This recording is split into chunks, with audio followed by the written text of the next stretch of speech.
Extra Ball vous est présenté par Desports Football Club Équipement.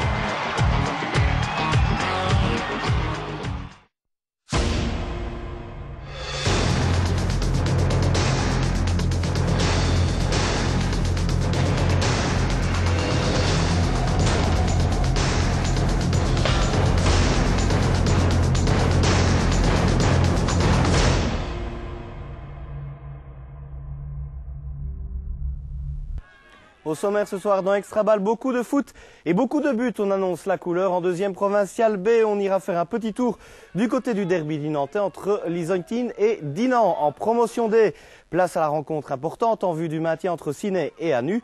On parlera de la première provinciale, bien sûr, Rochefort-Flawin au programme, et des scolaires provinciaux avec Dinan-Rienne.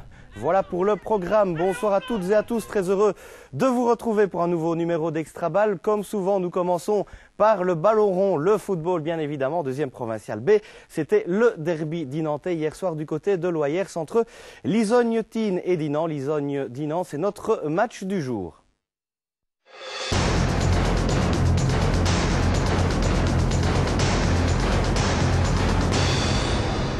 Avant cette rencontre, Lizogne occupait la 4e place, tandis que Dinan pointait à la 10e place.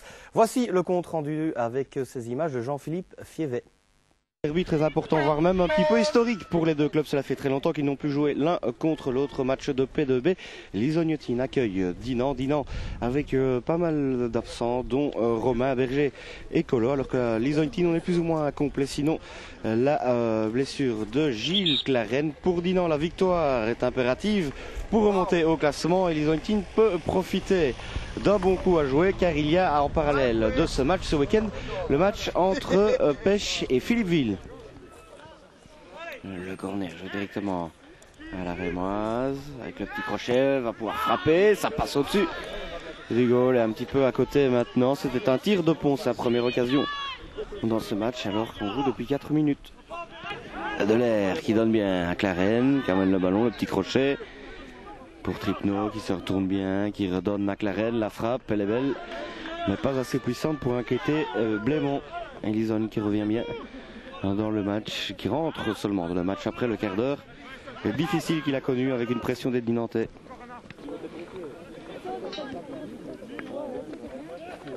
Attention, le ballon qui arrive en haut, qui s'écroule et voilà le penalty. Décision incontestée évidemment, quoique les joueurs de Lizogne ne protestent pas énormément. Et c'est Henro qui s'est écroulé, voilà, penalty à la 31e. Voilà, c'est le capitaine Pêcheur qui s'avance et voilà. 0-1 pour Dinan, un petit peu contre le cours du jeu, il faut l'avouer. Une petite erreur en défense et une deuxième erreur sur Henro qui donne un penalty. Voilà, Dinan en commande. La longue rentrée de Sanglier, division de la tête, Claren et l'arrêt de Blémont, c'est bien joué, ça, voilà, ce sera un corner, superbe occasion pour Claren qui a un petit peu croqué sa demi-volée. Voilà ce ballon qui revient à Guibert Leclerc qui tire et ce ballon qui passe un petit mètre à côté du goal de Blémont. Et bien Lizogne qui reprend bien cette première mi-temps. Et le corner de Leclerc au premier poteau et voilà. Égalisation de Tripno qui a repris ce ballon au premier poteau, pas du pied sécurité comme on dit, et Blémont qui n'a pu faire autre chose que dévier ce ballon au fond des filets. Et c'est mérité pour Lizognetine qui a bien repris cette deuxième période, 52e minute de jeu, égalisation à partout.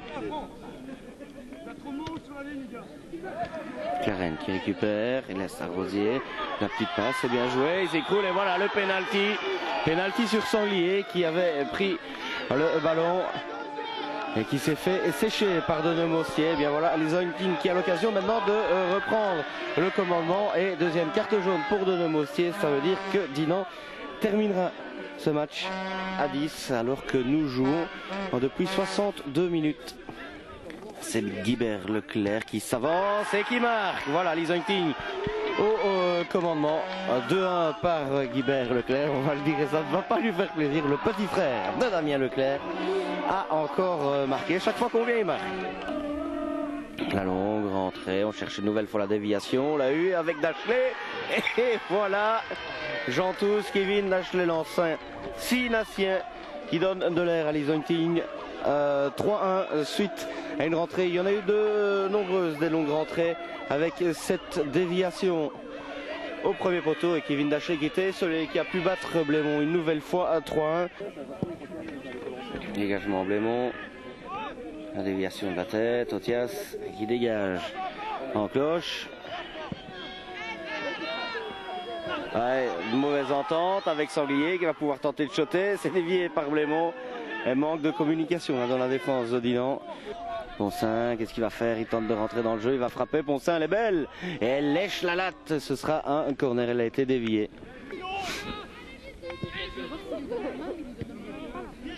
Le ballon pour Sanglier, il y a un petit coup à jouer avec Clarène. Clarène qui rentre dans le jeu.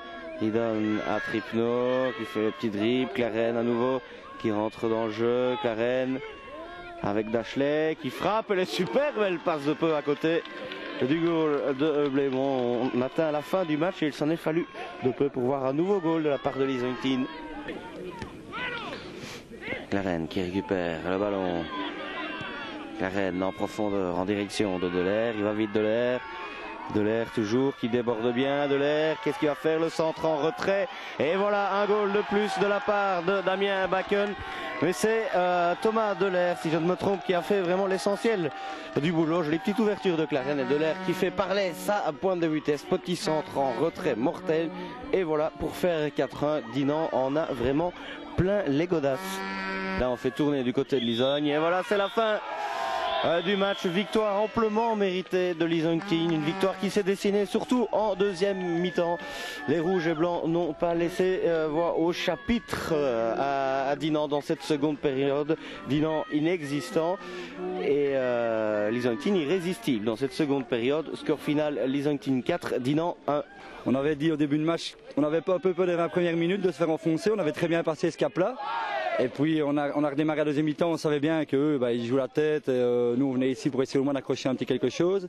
Et on n'a pas su tenir ça, on prend le premier goal là et puis on prend le penalty, je vais dire 5-10 minutes après.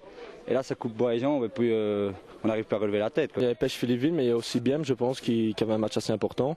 Donc je pense qu'on peut faire une bonne opération aujourd'hui. Maintenant on verra demain ce qui se passera, mais on est bien, on a gagné, c'est bien. La différence aujourd'hui entre les deux adversaires, je crois qu'il y a surtout une expérience qui était là, une expérience de joueurs de deuxième provinciale avec une certaine vitesse, peut-être une touche un peu plus technique aussi, quoi, hein, voilà. C'est quand même malheureux de mener à 0 et puis perdre dans ces conditions à 10 contre 11, mais c'est une belle équipe, ils ont le mérite et puis ils ont la chance. Ils iront loin dans le championnat, je l'espère pour eux.